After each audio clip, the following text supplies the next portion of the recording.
Pensa só na última vez que se esteve numa fila, sabe? Seja no banco, no supermercado ou para entrar num show, a regra é sempre a mesma. Quem chega primeiro é atendido primeiro. Parece até óbvio, né? Mas essa ideia de justiça é uma das estruturas mais importantes do nosso mundo digital. Hoje, a gente vai desvendar as filas e entender como elas organizam de tudo, desde as nossas impressões até o tráfego da internet. Olha, essa analogia do banco é simplesmente perfeita. Uma fila, no fundo, impõe uma ordem, quase como uma justiça processual. O primeiro a chegar é o primeiro a ser servido. E no mundo de dados caóticos, de um monte de requisição chegando ao mesmo tempo, é essa regra simples que impede o sistema de entrar em colapso, garantindo que tudo seja processado de um jeito justo.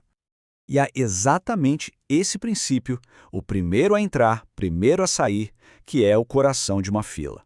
Na ciência da computação, isso tem até um nome chique, FIFO, que vem de First In, First Out. Essa é a lei que governa essa estrutura de dados. Então, o que é uma fila, tecnicamente falando? É uma estrutura de dados onde, por regra, o primeiro elemento que a gente adiciona tem que ser o primeiro a ser removido. É o exato oposto do caos. Pensa só, sem o princípio FIFO, a primeira pessoa a mandar um documento para imprimir poderia ser a última a receber o papel. As filas garantem que a ordem de chegada vai ser sempre respeitada. E é aqui que a gente vê a diferença gritante para outra estrutura bem comum, a pilha.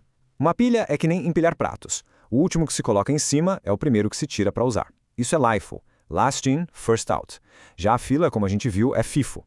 Essa diferença pode parecer pequena, mas ela muda completamente o jeito como um programa gerencia tarefas e dados. Beleza, o conceito está claro. Mas, na prática, como é que a gente coloca e tira coisas de uma fila? Para isso, existem duas operações essenciais que a gente precisa entender. As operações são enqueue e dequeue. Com enqueue, a gente adiciona um novo elemento lá no final da fila. E com dequeue, a gente remove o elemento mais antigo, que está sempre no início. É simples assim.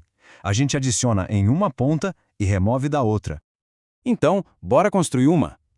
O jeito mais direto de se fazer isso é usando uma estrutura que, olha, quase todo mundo já conhece. Um array de tamanho fixo.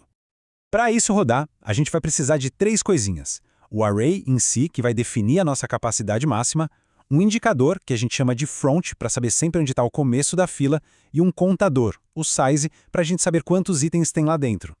Ok, antes de qualquer coisa, a fila está vazia. O array está lá, prontinho, o nosso indicador front aponta para a primeira posição e o tamanho, claro, é 0. Agora, vamos adicionar um item. A operação enqueue coloca o número 28 na primeira posição. O front não se mexe, porque o 28 é, ao mesmo tempo, o primeiro e o último elemento. A única coisa que muda é o size, que agora, claro, é 1. Se a gente adicionar mais dois números, tipo 33 e 19, eles vão ocupando as posições seguintes. O front continua lá, paradinho no índice 0, apontando para o 28, que ainda é o mais antigo. O nosso size agora subiu para 3. A fila está ganhando corpo. Colocar é fácil, né? Mas e para tirar? Aí que vem o pulo do gato do dequeue. A gente não precisa de fato apagar o dado. A gente simplesmente avança o ponteiro front para a próxima posição e diminui o size. O número 28 ainda está lá, fisicamente na memória. Mas, para a lógica da nossa fila, ele já era. O novo começo da fila agora é o 33. Mas e quando a gente chega no final do array, mesmo tendo espaço livre lá no começo? É aqui que entra uma sacada genial. Para reutilizar esses espaços, a gente usa o operador módulo para basicamente dar a volta. A fórmula front mais size por cento capacity calcula direitinho qual é a próxima posição livre, não importa se ela está no meio do array ou de volta no índice 0. Isso transforma nosso array, que era linear, num tipo de buffer circular. Bem esperto, né? Então, arrays funcionam bem, mas eles têm aquele problema, né? O tamanho é fixo. E se a gente não souber de antemão quantos itens vão entrar? Para isso, existe uma solução mais flexível, mais dinâmica, as listas ligadas. Numa lista ligada, a gente não tem um bloco único de memória. O que a gente tem é uma cadeia de nós. E para gerenciar a fila, a gente só precisa de dois ponteiros para controlar tudo.